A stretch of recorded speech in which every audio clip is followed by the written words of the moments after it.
नमस्कार दोस्तों, मेरे आज तीसरे वीडियो जाति आधारित जनगणना के तीसरे वीडियो में आप सभी का स्वागत है। पहले वीडियो में मैंने बताया कि लॉगिन कैसे करना है, क्या नहीं करना है। दूसरे वीडियो में ऐप के माध्यम से कैसे भरना है इसके बारे में जानकारी मैंने दिया था।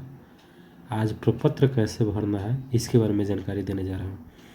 तो प्रपत्र में सबसे पहले राज्य का नाम आप लोग के सामने ये है, जिला कोड, चार्ज कोड में आप अपने प्रखंड का कोड डाल दीजिएगा। मैं 20 डाल दिया हूँ। उसके बाद पंचायत का कोड है, उसके बाद वार्ड का कोड है, उसके बाद गन्ना ब्लॉक जो आपको मिले वो है, उसके बाद मकान सूचीकरण के अनुसार भवन संख्या, यानी भवन संख्या और मकान संख्या आप लोग ने जो डाला है वो डालना है। उसके बाद में परिवार का क्रम संख्या, जो कि आप लोग ऐप खोलिएगा तो उसमें दिया हुआ रहता है। उसके बाद उस परिवार में कितने सदस्य हैं ये सारी चीज़ें डालनी है। उसके बाद वर्तमान पता उस मोहल्ले में जहाँ पे आप लोग डालिएगा। अब चलिए शुरू करते हैं। जैसे कि मान के चलिए कि एक डाटा मैं भरता हूँ कि कोई व्यक्ति है पंकज, मैं अपना ही डाटा डालता हूँ, पंकज कुमार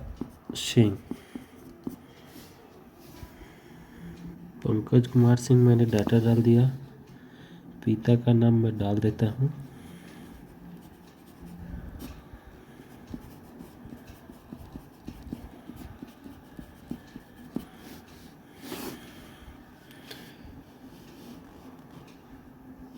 पिता का नाम मैंने डाल दिया है। अभी इसको रहने देते हैं। दूसरे नंबर पे डालते हैं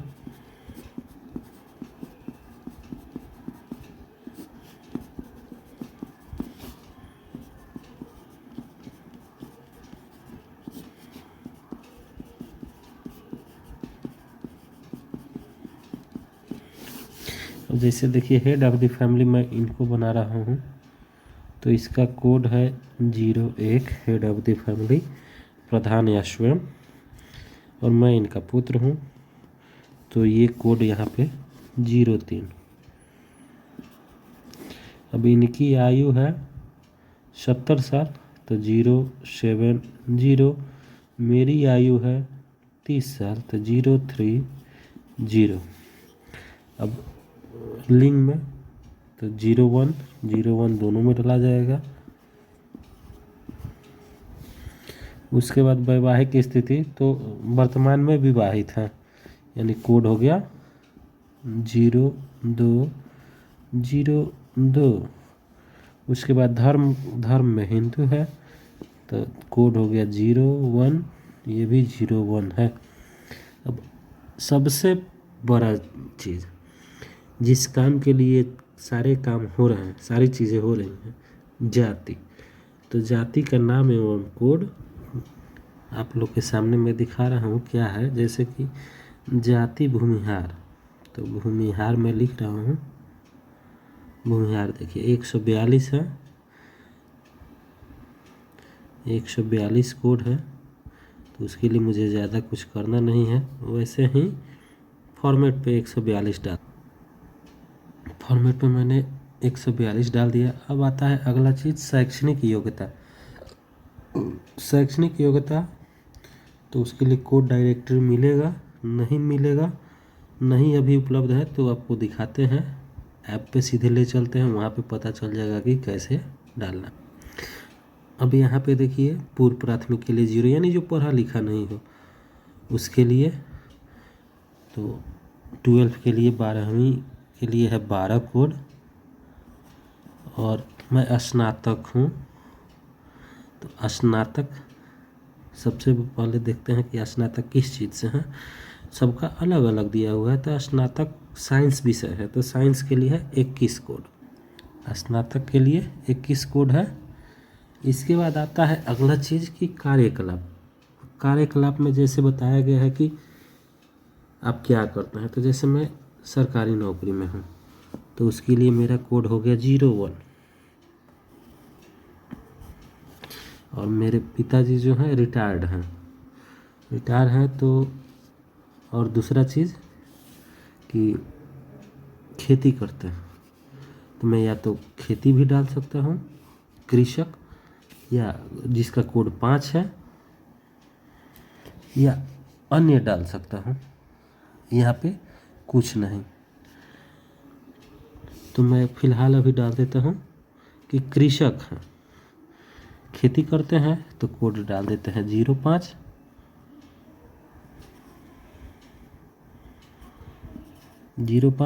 अब आवासीय स्थिति, तो आवासीय स्थिति में आता है कि घर कैसा है, तो आवासीय स्थिति का कोड है पक्का मकान 2 कमरों से अधिक, तो 01 है, तो ये परिवार के सभी सदस्यों के लिए सेम होगा। तो ये 2 कमरों से अधिक है तो उसका कोड है 01 मैंने डाल दिया। उसके बाद आता है कि अस्थायी अप्रवासीय स्थिति, यानी ये रहते हैं या नहीं, तो चूँकि सभी कोई रहते हैं तो इसका कोड हो गया 01, यानी लागू नहीं ये होता है। इसके अलावा लैपटॉप है या नहीं है, तो नहीं है, तो उसका कोड हो जाएगा 03। मोटरयान, तो मोटरयान दोपहिया है तो वो मेरे नाम पे है, तो एक अपने नाम पे डाल देते हैं 01, और पिताजी के नाम पे कुछ नहीं है तो 06 डाल देते हैं। ये देखिए 06 डाल दिए। अब सबसे बड़ा चीज़ ये आएगा जहाँ पे सभी लोग फंसेंगे कि कृषि भूमि, तो कृषि भूमि सिर्फ परिवार के प्रधान या उम्र में जो बड़े हैं उनके नाम पे, तो जैसे कि यहाँ पे 2 नंबर पे मैंने डाला हुआ अपने पिताजी का नाम, तो मैं कृषि जो का भूमि जो है उन्हीं के नाम पे डाल देता हूँ। उन्हीं के नाम पे डाल देने का मतलब कि डिसमिल में दिया हुआ है, तो डिसमिल का कट्ठा में निकालने का 3.71 डिसमिल इक्वल टू 1 कट्ठा। 1 कट्ठा होता है, उसके बाद 27 एक कट्ठा का 1 एकड़ होता है। तो ये कृषि जो है इस कोड 05 होगा, तो यहाँ पे 05 डाल देते हैं, और मेरे नाम पे भी कुछ हैं तो 02 डाल देते हैं। अब आते हैं आवासीय भूमि। आवासीय भूमि पिताजी के नाम पे ही है, तो ये लगभग 1 कट्ठा में है, तो 1 कट्ठा का मतलब हो गया 0.186 डिसमिल, यानी 1 धूर 3.71 डिसमिल इक्वल टू 1 कट्ठा, यानी 5 डिसमिल का हो गया 02। तो 02 यहाँ पे डाल दिए, और अपने नाम पे डाल देते हैं कि मेरे नाम पे कुछ नहीं है, तो 01। सभी स्रोतों से मासिक आय, तो मासिक आय में डाल देते हैं। यहाँ पे अब किसानी करते हैं, खेती करते हैं, तो खेती से आय है तो वो 10,000 तक डाल देते हैं, तो उसका कोड हो गया 02। और उसके अलावा मैं टीचर हूँ तो मेरी आय इस स्लैब में आएगी, इसका मतलब ये कोड हो गया 05।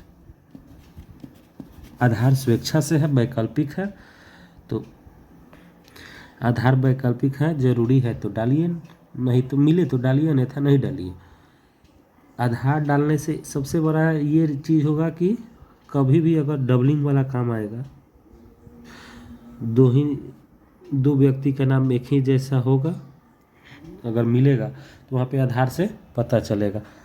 अब आपको डिटेल से दिखाते हैं कि भरना कैसे है। ये देखिए 2 परिवार 5 सदस्यों का मैंने डाटा भरने के लिए दिया है, लेकिन 5 नहीं डालेंगे, 2 ही डाल के आप लोग को बता रहे हैं ताकि वीडियो लंबा ना हो और अधिक से अधिक आप लोग को पता चल सके कि कैसे भरना है। अब सबसे बड़ा चीज़ है कि नाम के आगे श्रीमती कुछ नहीं लिखना है। उसके बाद में ये बाबा जी का नाम है तो वो डेथ कर गए हैं तो स्वर्गीय लिखा गया है। इसके बाद ये परिवार से संबंध है तो ये प्रधान बना दिए हैं 2 नंबर पे, और परिवार से मेरा क्या संबंध है, प्रधान से मेरा क्या संबंध है वो। अब आगे आते हैं नीचे में ये दिया है कि परिवार के प्रधान का क्रम संख्या, तो क्रम संख्या मैंने 2 पे दिया हुआ है तो यहाँ पे 2 भर देंगे। परिवार के प्रधान का हस्ताक्षर करा देंगे उसके बाद जो प्रगणक हैं वो अपना सिग्नेचर करेंगे और डेट डालेंगे, पर्यवेक्षक अपना डेट डालेंगे। इस तरह से ये हो गया।